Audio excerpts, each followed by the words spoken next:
Hello, everyone. This is Ashley, and welcome to our third QAO work group meeting. It looks like we might still be waiting for a few people, but we'll go ahead and get started. I see Kelly is on the line. Hi, Kelly. Hi there. And then who's with the 949 number? Who else do we have? Oh, I think everyone is muted. Sorry, that doesn't help.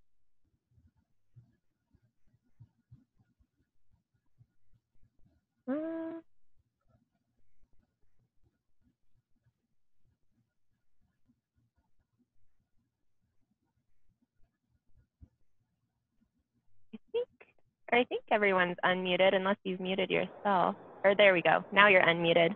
I see Jody just popped on, and then I'm sorry, who do we have at the 949 number? Hey, Ashley, that's Amanda. Hi. Oh, hi. So we have Amanda Sutton.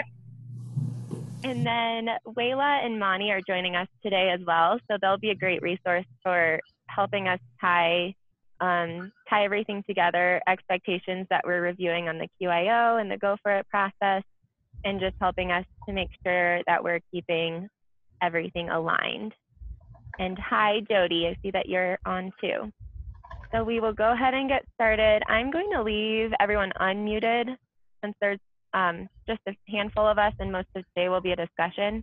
If you're in a loud space, maybe go ahead and mute yourself, but it sounds fine right now.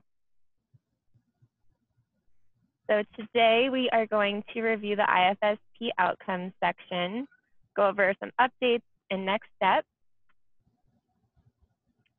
And a quick update that we already know we're going to be making to this section is we'll reorder the IFSP outcomes section on the QIO to align with the updates that were made to the IFSP in the data system. So this picture on the right shows the new order. And that new order was based on feedback that Ashley Ness received, I think through another work group she has.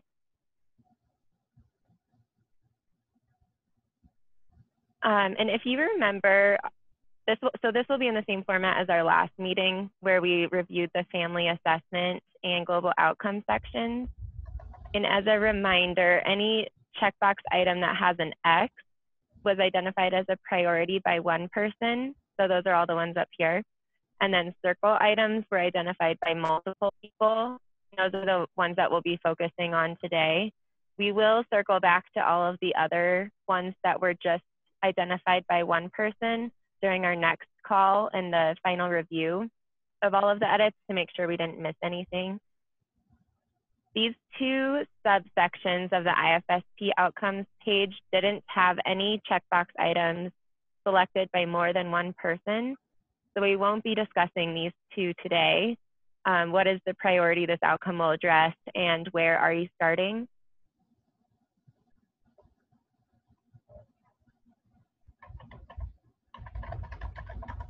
So let's start with what would you like to see happen?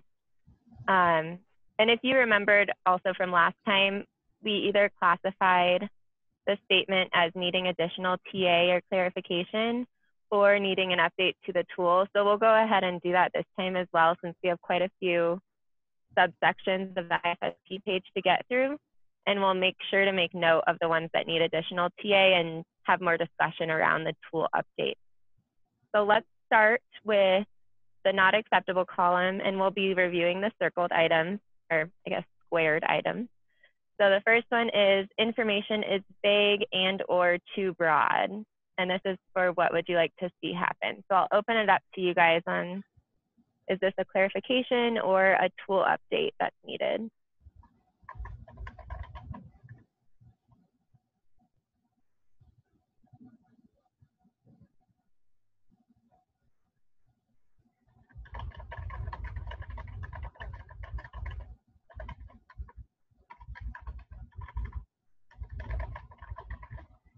Does anyone have thoughts on that one?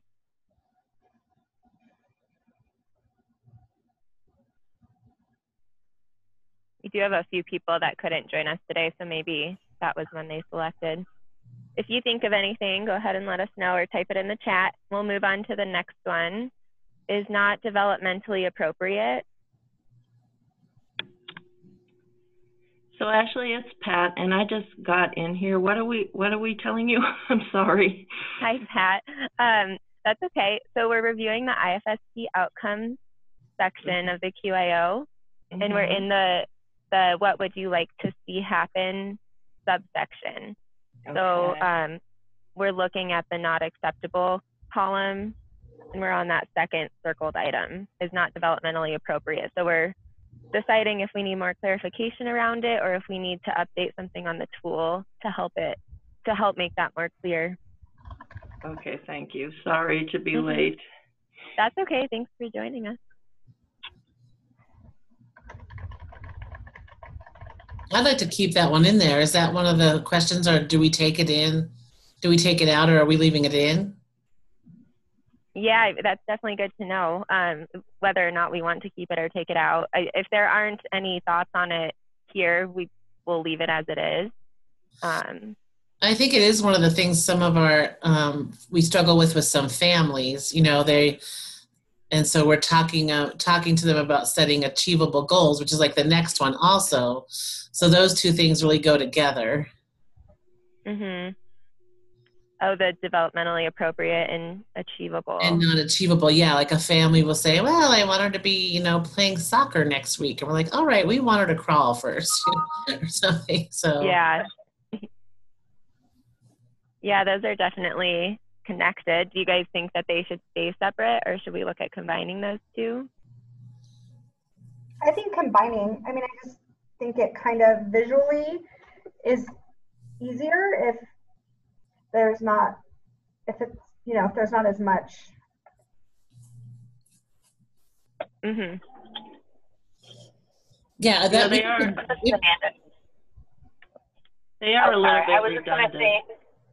What if, I'm just thinking of an instance, and maybe Monty or Wayla can weigh in on this as well, is that if it's something that's developmentally appropriate, so let's say a child is significantly delayed, it may be appropriate, but may not be realistically achievable for that child at the time that you're writing that outcome.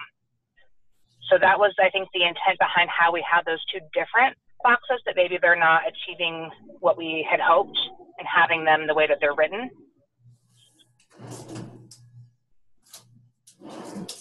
Yeah, this is Wayla. I think that's a valid point, Amanda. I think that kind of goes into the way that the service coordinator or the provider, the team is talking with the family.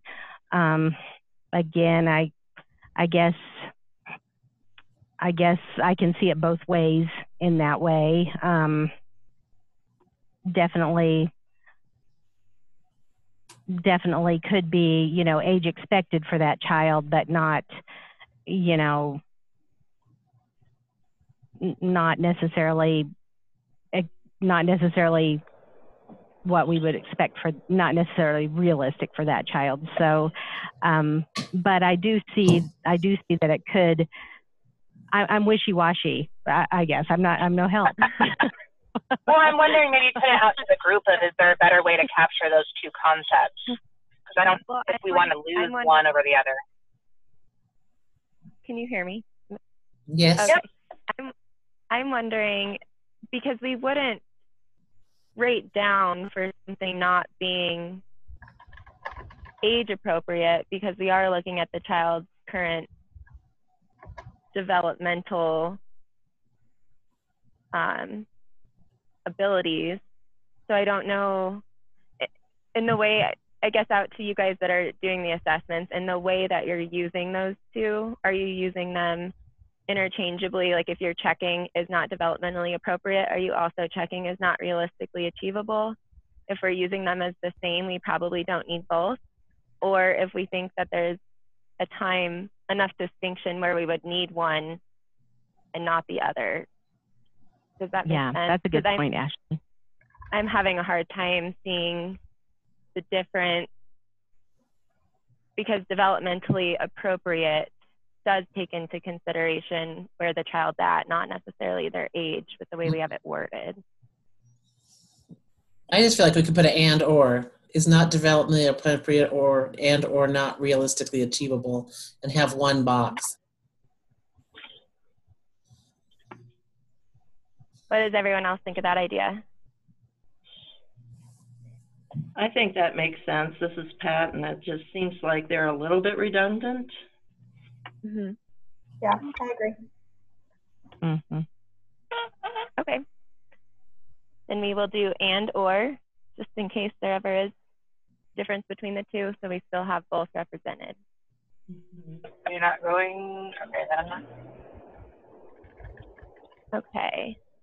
So I guess we can skip the next one because we're combining that one. Is not realistically achievable. And we'll pop down to does not appear to be specific to this child or family.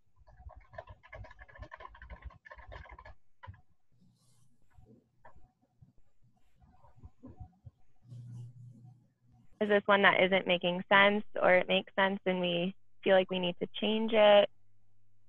That one was checked by quite a few people. I feel like for me, it makes sense because I feel like it goes back to, could you just put any kiddo's name in there and it could be for anybody? Or is it really specific to the family, you know, what we saw in the family assessment? That's kind of how I look at it. Like, could I just throw a random name in there and it could just be anybody? Or is it really specific for that family? So I don't know. Mm-hmm. I think for me, it makes sense. Except if you look at the outcome above, Mia will calm herself and go to sleep during bedtime and nap times. That's a real common one. I mean, I feel like, yeah, I don't know. How specific does it have to be? Right. But like you should have, for me, I guess, I should have read that like in the family assessment under, you know, better nap times. And so then I wouldn't just be throwing Mia's name in there randomly. Like, you know, it's those ones where like you could just throw any kid's name in to want to use more words. You know what I mean? Mm-hmm. Yeah, and I think maybe Wayla and Monty can speak to this one because I think I actually checked this statement as well because I'm looking for a lot of the more detailed information in the measurable criteria. And sometimes everything else in this section will be great and the measurable criteria and everything else is individualized to the family. And then this one is more like the example, I guess, which we should probably change if we're wanting it to be more specific to the child and family. But I find myself having a hard time with deciding when to and when not to check that box. This is Monty, and I think, like what Kelly said, I would have expected to see that information or specifics during the family assessment. Like to me, by checking this box or saying that it's not specific to the family, it's like all of a sudden it just appeared. And it's like, or you have like a generic, you know, IFSP outcome that's developed for, you know, every child initially, because that's the go-to starting point or whatever. That's what that means to me. And if I can't relate it, or if I couldn't see how they got this information, then that's what is not specific. But wouldn't that be right? That's right above it has little or no relationship to the child and family assessment, concerns, priorities, or resources? Yeah, that was my thought too. If that's the intent behind this one, I think that one above it captures, because the one above it is making sure that we've connected it back to the family assessment, concerns, priorities, and resources. So that's telling us that we've seen that information already. Yeah, I'm wondering, I was going to turn this over to you, either Wayla or Monty. Would we be looking for something specific enough that we can tell that it's identifiable to this child? So if it's sleeping in their princess bed, or are we looking for things that we can clearly say that something has been discussed in the family assessment that's specific to this child at this level? Or is that what comes into play down with the measurable criteria? Yeah. Because that's where I get mixed up too. You just said it way better. Okay. Yeah, this is Wayla. I think in my opinion, it's like what Monty said before, that we just want to make sure that it has been reflected earlier in the family assessment or somewhere that we've seen that before, and that we can clearly see that this is a concern of the family, that we know where this came from, that this is specific to the child in this family, that it's not just, oh yeah, we know that all children have trouble going to sleep, or all children have trouble eating or saying words or whatever. And like you did say already, that it is, I think, related to the checkbox before it. So I do think that those could be combined. I don't think that at this point we have to get as specific as mentioning their, what their bed looks like or something. I think that might be getting a little bit too detailed in this case. I think that could be in the measurable criteria or something like that. I think one of the things that we do want to, we want to look for, is it participation based? Is it positive? Is it, is it not domain specific? Those kinds of things. That doesn't really necessarily address being specific to the child or family. So, my opinion. So Okay. this is Pat, and it seems like the gist of what we're trying to get at is it a functional outcome? And that, I think, is kind of addressed in the next one as well. Right. I agree. And then we also have the acceptable and best practice boxes that get to some of what you were saying, Wayla, combining developmental domains, strengths-based. I think from what I'm hearing is we could maybe remove this one and have the checkbox before and after cover the intent of this checkbox. Is there any concern with doing that? This is Monty, and I agree with you, Ashley, because I don't know I can't think of what else would the meaning behind does not appear to be specific, because what's listed above and below it seems to me to cover all of those bases. So unless anyone can think of an example or provide, what other specific information that would relate to, I think it's covered.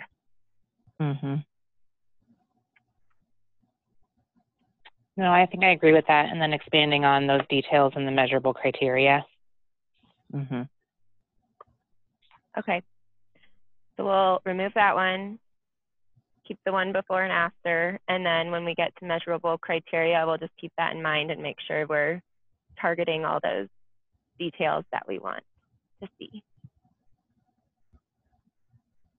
All right. Let's move over to the acceptable column. The only one in there is uses active language. So is this one something where we need clarification or a tool update? Or both?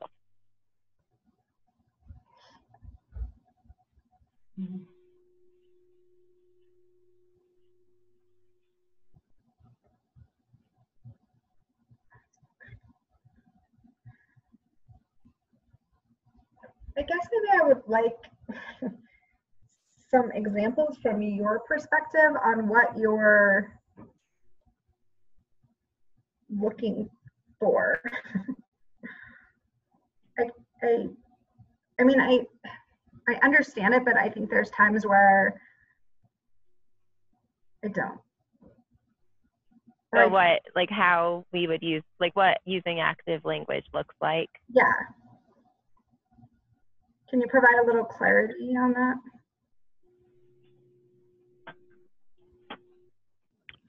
Right now? Yeah. Oh, is that me? Is that go time? Yeah. yeah, maybe we can talk about that, and if we have an idea of what that means, or if we need to bring it back and discuss that one some more. Yeah, I think, I don't know. Or maybe give an outcome that does not use active language as an example. Yeah, there you go. I was just looking in our universal training because I know that we talk about this a little bit during when we did the universal training about writing functional IFSP outcomes, and I know I'm looking, sorry, just to talking about making them active. This is hard for me also. So Kelly, like I know I totally get it. Like I understand what this means. However, to actually put it into action is, I know, difficult even for myself. So yeah, like because I also think like on the other side, on the not acceptable, it says, not to extinguish or is only to tolerate or extinguish a behavior. Like you don't want it to have like, the opposite of you don't want it to say that they're not going to do something. You want it to be like positive that they are going to, you know what I mean? So is that the active language you're looking for, or is it something different?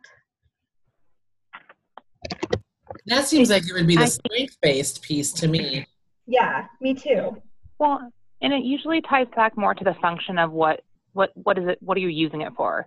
So if you see something that would necessarily not be active, that may not be just to extinguish a behavior, would be get 10 words. And there's no application to the use of those 10 words. And then if you add on the piece where it would be that separate, that you would also additionally check the just to extinguish, get 10 words to not have a tantrum. I think sometimes this is reflected when we are seeing actually strategies in the IFSP outcome area, and so it's actually things that people are, they're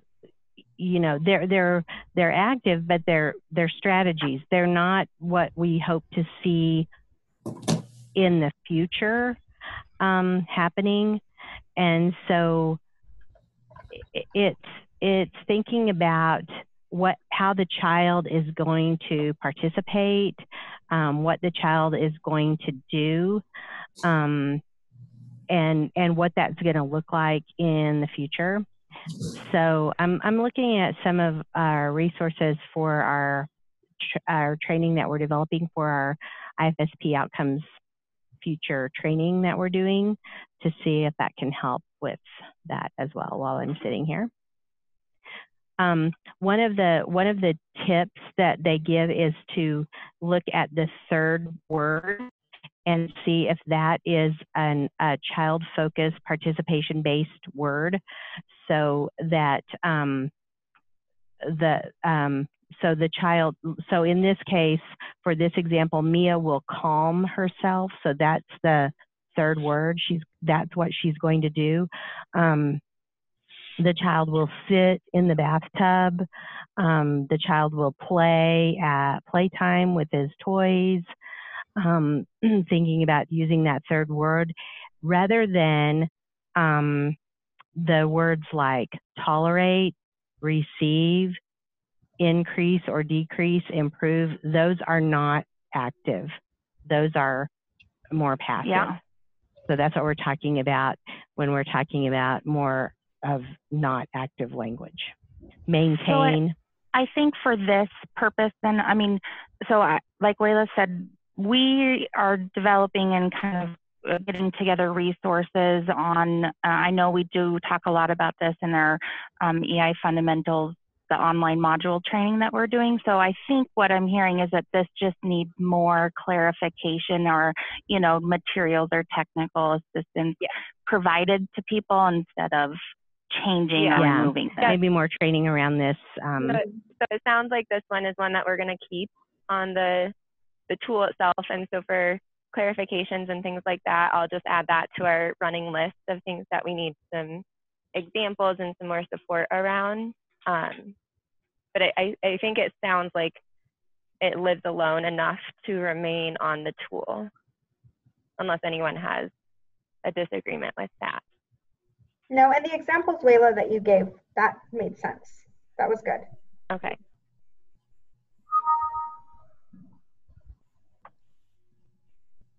Okay, let's hop over to the best practice column. We have necessary for this child's successful participation within his or her routine. What are our thoughts on this one? I feel like if it's written, like if everything's acceptable and it's written, so if it's written routines based, then I think that one is almost like, well, then shouldn't it always be checked? Because if it's written in a daily routine, then obviously it would mean that the child needs that for their successful participation. So you're feeling like maybe it's a little redundant to the one in acceptable that says written in the context of daily routine? Or yeah, I mean, no, I think you're gonna, if it's written in a routines base and you've marked that acceptable, yes, then you should be marking that best practice, because yeah, obviously if it's written routines based, then it's needed for that child to be successful. So yeah, I guess maybe it's redundant. Maybe I don't know what I'm saying today. I'm sorry. No, Kelly, this is Amanda, and I feel the same way when I check that box. It doesn't feel distinctly different enough for it to say, now it's jumped to best practice. Right. Like I don't feel like there's anything different if I'm saying acceptable about checking that box and saying, oh, yep, now because they wrote it in this even better way, it's telling me that it's best practice. But that's how I feel about that box as well. Well, I also feel like you could maybe not be using active language. You could, maybe it's not as functional as it should be, but it's written routines based. And then so do they get the best practice score? Even though it's really not functional. Right. If it's something like play with brother. Right. Like so, what you're going, well, yeah, that does need to do that. Exactly. Thank you. So do we feel like we should remove that one, or what are other people's thoughts for that first best practice?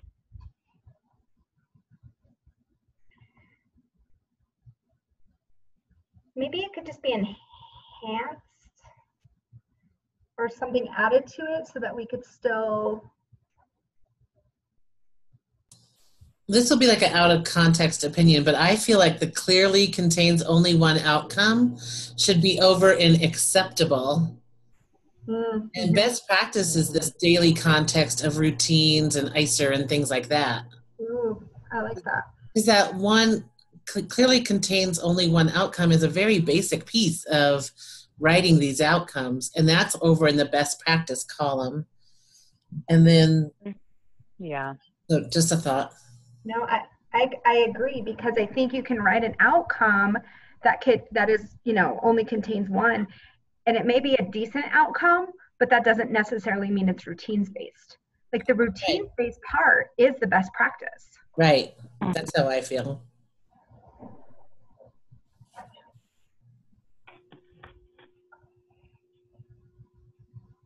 Okay, so move over, so clearly contains one outcome to acceptable. Does everyone agree with that? I think that makes sense. I do. Okay. I'm not hearing any no. I do. I think you're right, Jody. I mean, that's a basic piece of it. So yeah. Okay, so we'll move that one over. And I think that this is way that I think that I think also that can use some technical assistance as well, because I think there might be some misunderstanding around really what clearly containing one outcome means, because a lot of times people sometimes think clearly containing one outcome means clearly containing only one developmental domain also. So that just, I mean, I know you guys are the ones scoring this, so you obviously probably understand that, but I know some providers might not necessarily understand that. Just my 2 cents from watching training.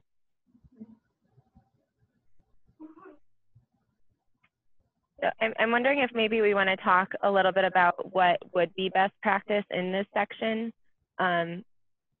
because we felt like that first one was kind of redundant with one in acceptable, and then the second one we're moving over. The third one we haven't come to yet, but I'm wondering if it might be helpful to talk about what is best practice there to help flush out the other two in best practice.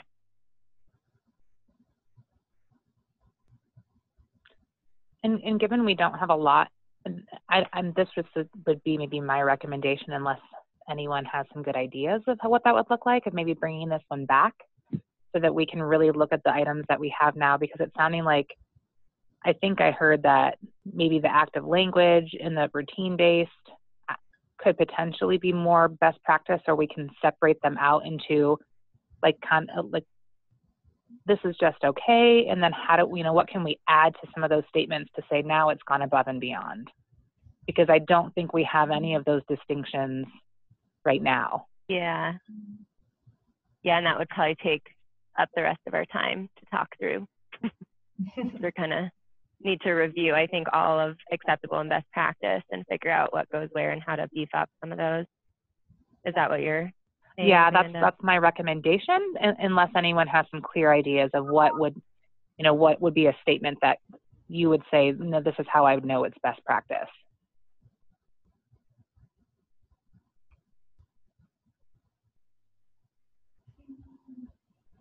And if we don't, then I would say let's take that time and take it offline and discuss internally, and maybe bring these two pieces back again. Yeah, I think that's a good idea. And we can review it again as a group.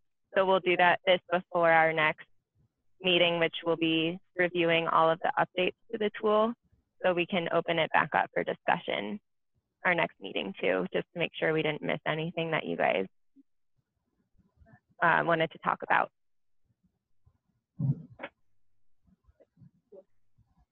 Okay, on to the next. Strategies. Oh, I had actually just one quick thing, and it wasn't represented in a box, and I wanted to just open it up to the group really quick, is when it is written, I know written in family language is not checked, but when it's written when you can tell it's been written in the perspective of mom has said that, or dad has said that, or a family member has, I just wanted to, if people are putting that down as not acceptable. I know that I see that often. Would you just clarify that a little bit? So rather than it sounding like, we've really putting all of these components together and it's been clearly written by, let's say, a service coordinator, and it's more directly in the language that a parent has stated it. Like, I want my daughter to do this. Mm-hmm. And it may or may not have all of these components, but it's been clearly written in family-friendly language, quote unquote, because it's direct quote from my parent. Yeah, but I guess I would expect the service coordinator as the facilitator to gather more information about that. Okay, perfect. I just wanted to make sure and confirm with the group in that way. Like, I feel like if mom said, I just really want her to be able to say more, that I would expect the service coordinator would ask some questions of the family to narrow that into the routine, whether it's going back to the family assessment and identifying. Okay, perfect. Yeah. And that's what I'm putting in the comments, but I wanted to make sure as a group we felt that way. Thanks. All right, so now we can move on to strategies. There were a couple comments associated with this one, so I broke them out in bullet points. So in not acceptable, we had the box checked includes only general recommendations. And there was a comment that every provider has go-to strategies and that it's okay to have some generic as long as they're in the context of the family's routine, and there are some individualized strategies as well. And I would agree with that. I think the word only in that statement is black and white, kind of like some of our other ones, but wanted to open it up to you guys if there's additional thoughts. I think it's funny. I think I made that comment. I just know, you know, as for service coordinators and working with providers, and you get to know a lot of your providers, and you know you're familiar with them. And I think, especially initially, it's really hard to only individualize strategies when perhaps you don't have a good, I mean, you don't know all the information yet, honestly. So I think that's why, as long as there's a mixture of individualized and, you know, immediately available strategies for the family, then I think it's that word only that got me too. Mm-hmm. Yes, I agree. It's hard for the providers to come up with strategies when they really haven't even worked with a child yet. So they do kind of and I think generic. that was the intention of, if it's not capturing and saying that it only includes, so we'd expect, even if they're general strategies, that there's something that they've taken from, you know, we'll use a pillow, but maybe it's a specific to something they've said in the family assessment. So it could be a general strategy that has something tied to your routine or information that's already been talked about. But that's why it's not acceptable, is if they're only all of them are general at that point. Unless there's, so if there's something different we should be saying. Is that how you guys as the assessors are using that checkbox? If it's only general recommendations, you check it? Yeah, but there's a couple, or even one that's like really specific to what, you know, if it's like this one for bedtime and they're saying, you know, set up a bedtime routine, try, you know, these things. And then there's a couple that are just really broad. I give them credit because there's one that is specific and that the family can implement, or at least try right away, you know, right away. Yeah, and for that one, that would, it isn't only general recommendations because there is one very specific one in there. So I would agree with how you're using that. But if they're all just generic, then I mark those are not acceptable. Yep. So it sounds like this one is more just clarification on when to and not use that checkbox. Do we feel like it's clear as written, or you guys have any suggestions on how to make it more clear?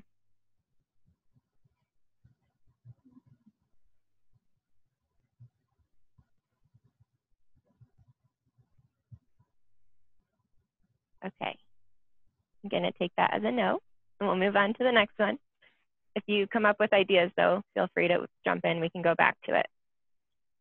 The next one in not acceptable for strategies is limited to only a few words. And there was a comment to add in and are not complete sentences.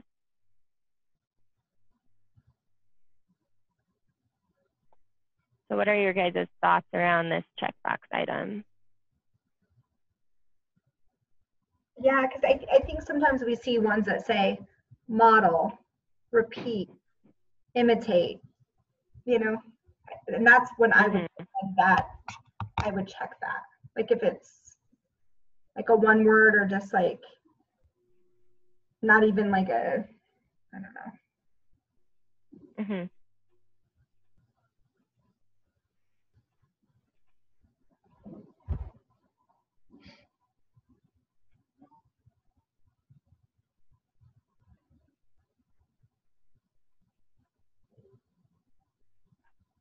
Ashley, can you go back to the tool? Just to look at if there's something else.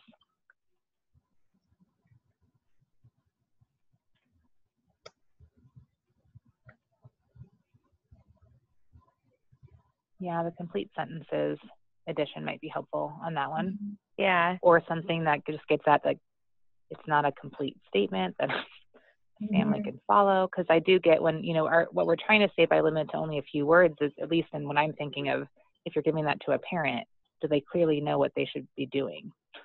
Right. And if you just write one word, we don't know what was explained as the reader and assessor behind that one word. Yeah. Maybe put something like cannot be related to any routine or something like that.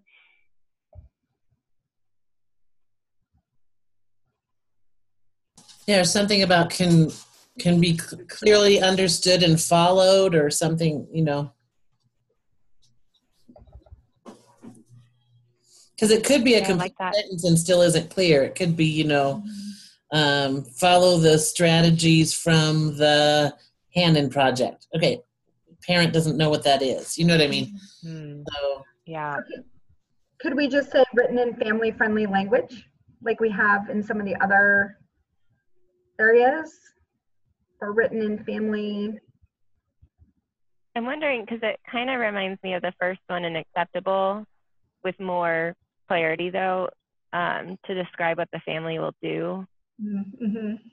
I wonder if we could beef that one up, or if this one should live on its own. What do you guys think?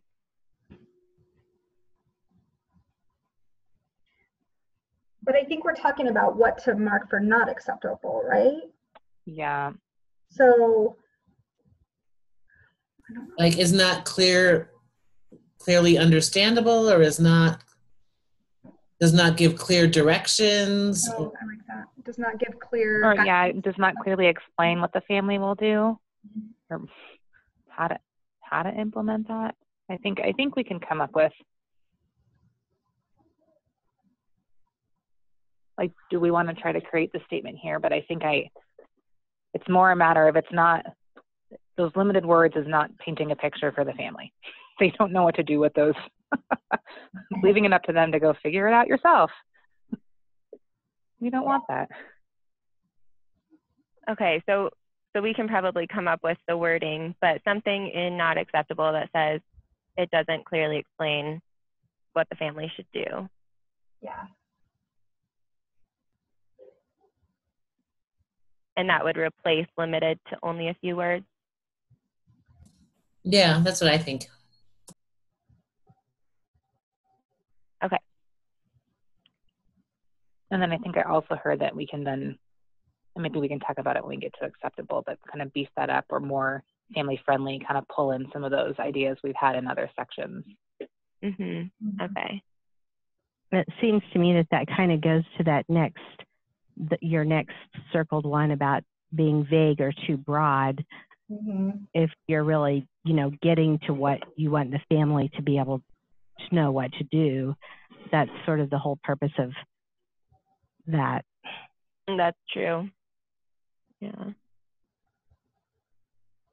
Maybe we can look at those two together and figure out how to word it and make sure it's more clear and captures everything we just talked about.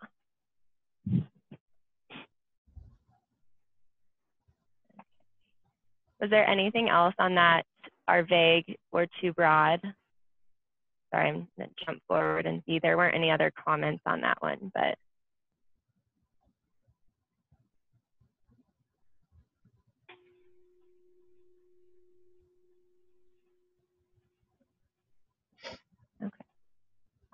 Okay, well, we'll review that one when we change the wording around on the others. Now we can look at the acceptable column.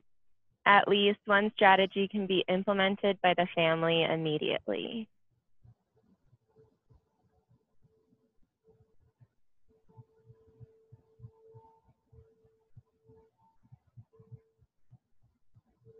What do we think about that one? I don't know. I feel like that one makes sense. Yeah, I kind of like that one, actually. Yeah. Okay. And I think that's Yeah. Reflective of the service coordinator too, being the facilitator, to push back a little bit on the provider to say, can you give me, a specific strategy that the family can, begin to work on. And so I would expect that the service coordinator does that. I was just going to clarify, Ashley. So this one, multiple people identified as either needing TA or something around. Is that why that's why it's circled, right? That's yes, interesting to me, right? Because I agree. I mean, it's really clear and it should be practiced. So I wonder if it's more about how to implement that expectation. So sorry, I forget who was just talking, but your example of how you would expect the service coordinator to, to help facilitate the conversation and get that information. I'm wondering if it's more support needed around that piece. Yeah, and that was Kelly. And yeah, I just feel like we've talked about that in a lot of our staff meetings where, service coordinators will say, well, they just always give me the general, like I could even write them because they're always the same. Mm-hmm. And it's like, well, you have to kind of push back on that provider a bit to say, you're not going to see the family for 2 weeks. We use the most likely provider model, so maybe they're not going to be able to schedule them in for their first visit for a couple weeks. So, what can you give the family to work on until you come back? Okay, so we'll add that one to our kind of support TA list as well, just in case people need some help with implementing that one.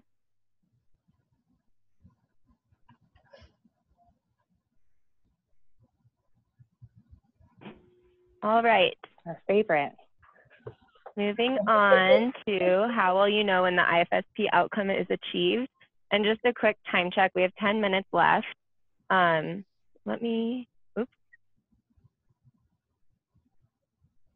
then, so we just have one more after this.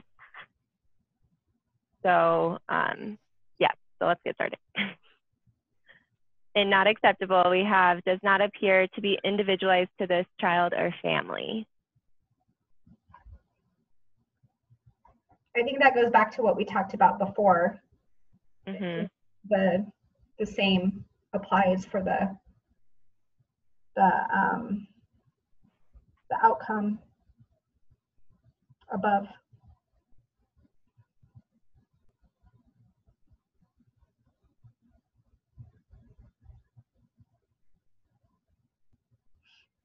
Is that one clear as it's written?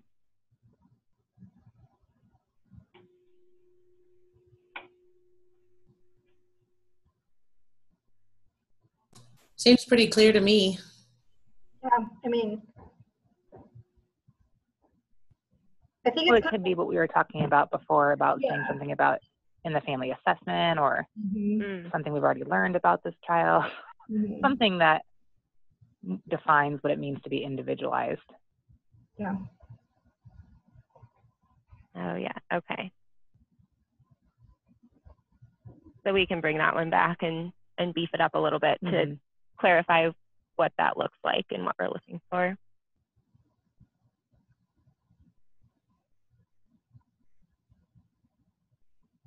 Okay.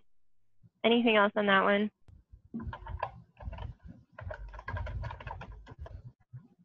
All right, let's move on to the next one in not acceptable. The timeline is missing or only defined by 6-month or annual review. I know that this one is definitely an area that can benefit from additional support because we're still checking that not acceptable box quite a bit.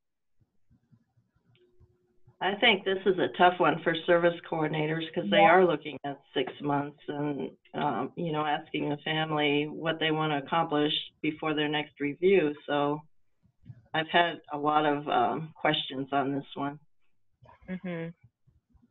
So we just had a little technical assistance visit with Lanita last week, and we talked quite a bit about this. And I think Laura had also talked about this, and I can't remember if it was on a call or maybe just in a different conversation.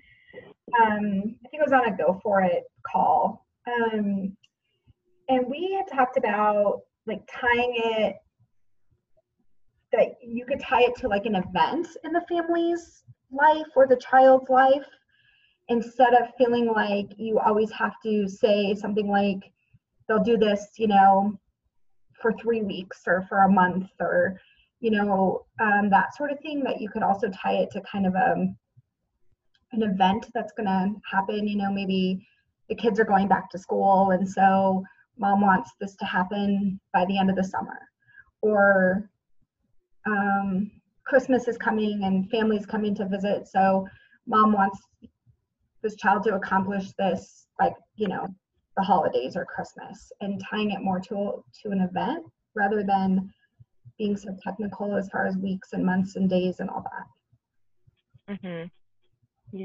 Yeah, and I think this one we'll just definitely add to the list of TA and make sure that we provide a lot more support around how and why to include those timelines. But yeah, Kelly, that's some great examples of how to make it more meaningful to the family by making the timeline something that's individualized to them. Right, and something that they can like remember, because I mean, is mom really gonna know, like, oh yeah, he did that for 3 straight weeks? I don't know, like maybe he did, but maybe he missed a week, I don't know. So tying it to something the family can actually remember. And yeah, this is Wayla. I like that. I like what you said, Kelly, and I agree with that. And I see that over in acceptable under the, one of them is like timelines are based on a realistic point of reference being one. And now just looking at this, I'm a little bit questioning about, I mean, and certainly if the timeline is missing, seems not acceptable, but being only defined by 6-month or an annual review, I'm a little bit questioning that being not acceptable myself. Okay, so I think that this one needs to be brought back to the team then for clarification and determine how to move forward to provide support. And after we've met as a team, if we think we need to change the wording on the tool, we'll do that before our next work group call too, and revisit that one. Okay. Sorry, I don't mean to throw a kink in it. No, it's good. Now's the time to be reviewing all these things. So we'll bring that one back. Okay, so under acceptable, we only have 5 minutes left. So let's decide if it's TA or not. If it's TA, we'll just add it to the list. And then if it's a tool update, we'll talk it through. An observable action or behavior is described to show progress and the desired change in routine. That one TA or tool revision, or both?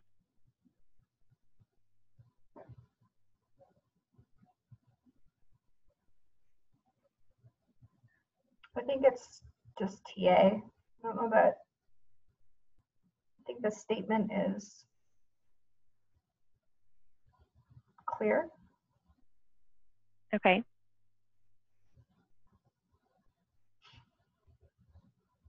Okay, we'll pop down to the next one. There's a procedure to measure progress.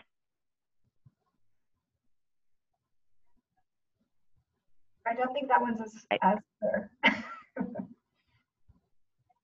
Sorry, what was that? I don't think that one is as clear. I would like some, again, I'd like some examples on what procedure means.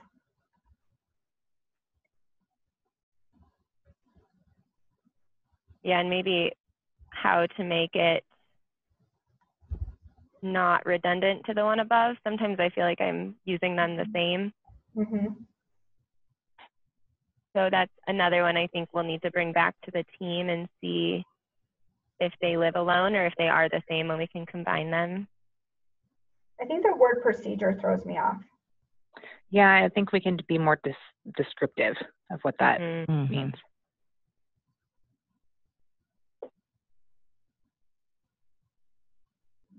Okay. Sorry, I'm writing down. Okay, so now timelines are based on a realistic point of reference. I think that goes back to our discussion on the not acceptable one. So that's one that we're bringing back, but was there anything additional?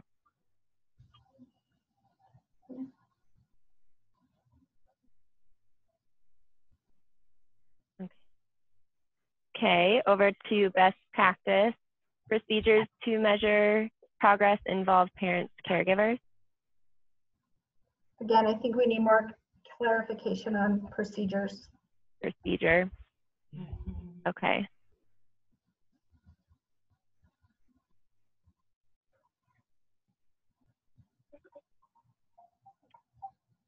And then timelines are driven by family priorities and/or family routines and activities. And that, again, threads through to the other two timeline checkboxes and not acceptable and acceptable. So I think we need to do a lot of work on that and make that more clear. And then we'll bring that back for your review.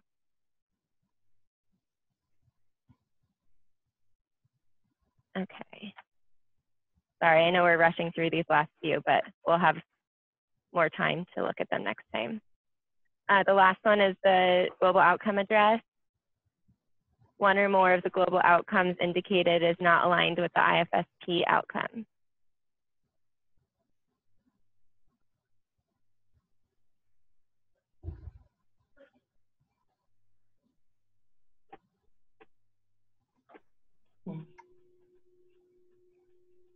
Does anyone have thoughts on that one?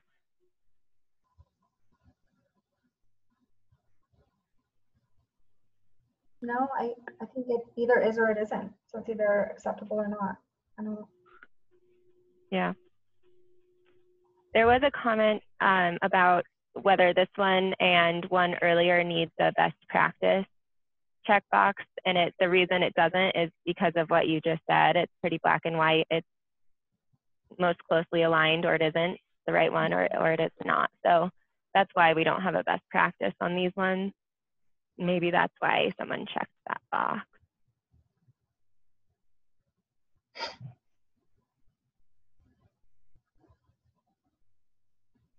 Okay, so that is it. We did make updates to the results format for the January IFSP data. If you guys have feedback on that, feel free to post it in the QIO chatter, please. And then we're also working on updates to the family assessment and global outcomes section, now the IFSP outcome section as well. And we're sharing information with the program initiatives unit, and they're also participating on the calls. So that will help us target training in the future. Our next meeting is on May 21st from 10 to 11. So at that meeting, we'll review each section and the revisions that have been made. And then that will give us time to talk about the outstanding checkbox items that were only checked by one person to make sure we aren't missing anything. And then also review the ones that we had to bring back as a team first. And that's it. Does anyone have anything else? All right. Well, we will talk to you guys next month, and thank you. Have a good day. Thanks. Okay, thanks. Bye. Bye.